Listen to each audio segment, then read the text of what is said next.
So, as many of you all know, this year marks Human Rights First's 40th anniversary. So basically, this organization is the same age as I am. That wasn't supposed to be a joke for you laughing over there at table 15. Anyway, perhaps more than any other year, though, in Human Rights First history, the work done by this organization to promote longstanding American ideals of freedom and human rights is not only critical, it's absolutely essential. I think special evenings like this one are clarifying. They remind us that despite partisan rhetoric, you've heard plenty of that recently, and endless attacks on core American ideals, ditto on those, there are people, in fact, all of you here tonight, who fight tirelessly to defend democratic values. It's why I'm honored to be here for Human Rights First, a principled, pragmatic organization that continues to challenge the United States to protect human rights. Tonight promises to be a very inspiring evening. I'll be back a little bit later on, but right now, please join me in welcoming my friend and the co-chair of the Board of Directors of Human Rights First, Tom Bernstein.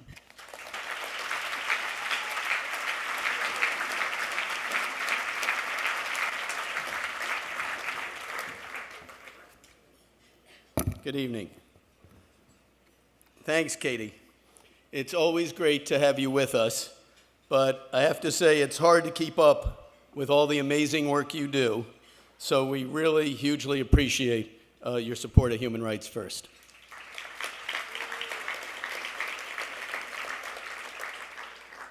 I want to thank my fellow dinner chairs who made this event possible. First, foremost, my wife, Andy, Dan and Elisa Doctoroff, Darrell Lebo, Mike Rosen, our vice chair, Rick Wallace, and Mara Frankel Wallace, and of course, Bill Zabel and Deborah Miller Zabel.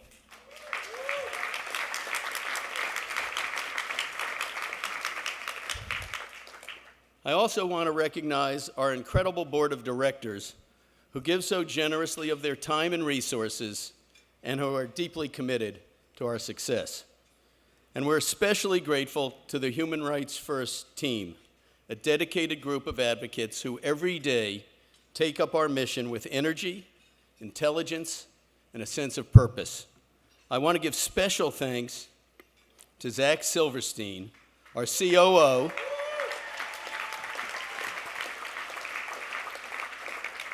whose exceptional talents are always in evidence and have helped make tonight possible. Thank you, Zach.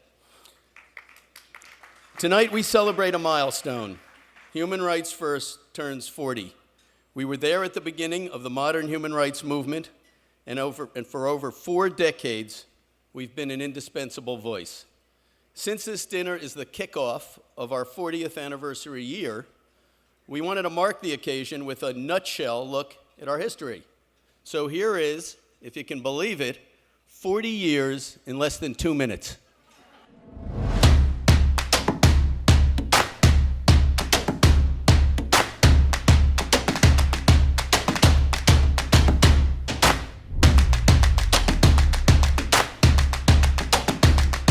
I urge that states review and revise national border policies to uphold the human rights of all people.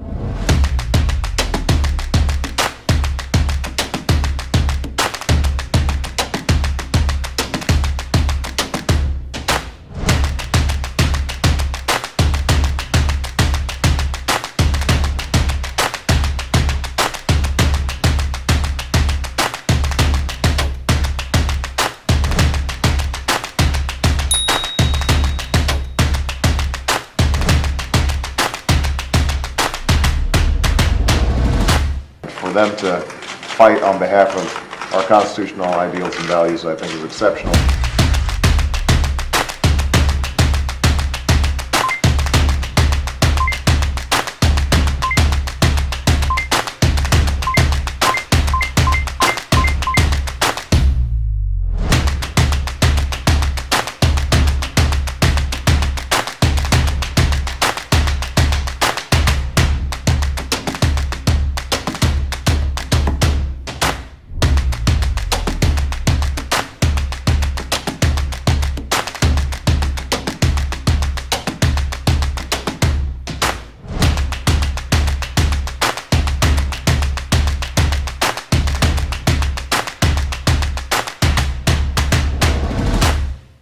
Running through all of this work, you can see the core traits that distinguish Human Rights First: rigorous legal analysis, pragmatic problem solving, and creative alliance building.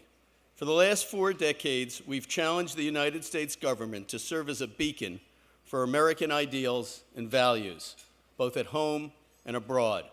We've earned a reputation for effectiveness because of the way we work, with unlikely allies and in forming powerful partnerships with leaders from the military, from the bar and business, and from the faith and rights communities.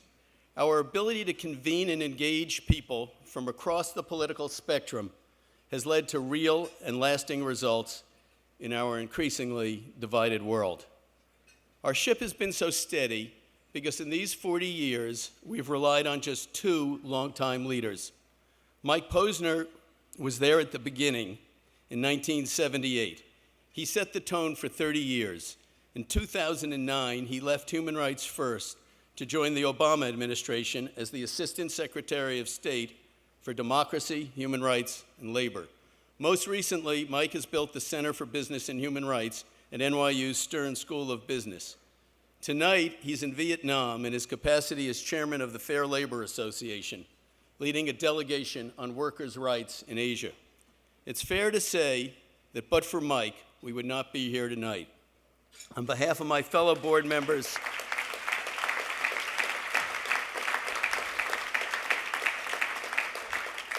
I want to thank him for his decades of inspired service. And here tonight is his wife, Debbie, and son, Alexander, and they can pass on our gratitude. So thank you.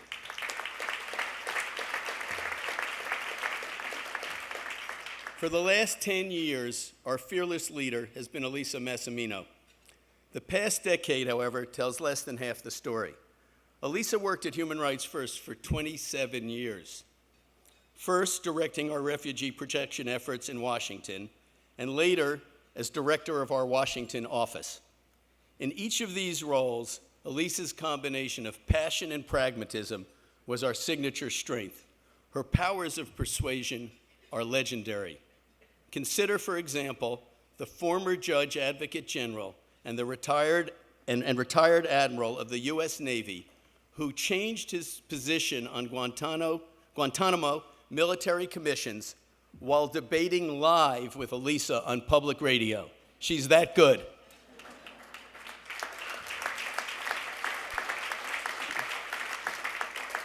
Soon after, Rear Admiral John Hudson joined our board of directors and helped Elisa organize more than 50 retired military leaders in the fight against torture and in other critical human rights battles. Over the years, Elisa helped shape and build our refugee program into the national model it is today. As the dynamic leader of our Washington office, she quickly became the go-to advocate, effectively leading campaigns on many of the thorniest human rights issues of our time. For those who didn't go to her, she went to them and got results. The late Senator John McCain called her a moral compass, and I can't do better than that. On behalf of the board, I want you all to join me in thanking Elisa for her boundless dedication to Human Rights First and the human rights cause. Elisa and all of our board members, please join us on the stage for a photograph to memorialize this moment and recognize Elisa's invaluable leadership.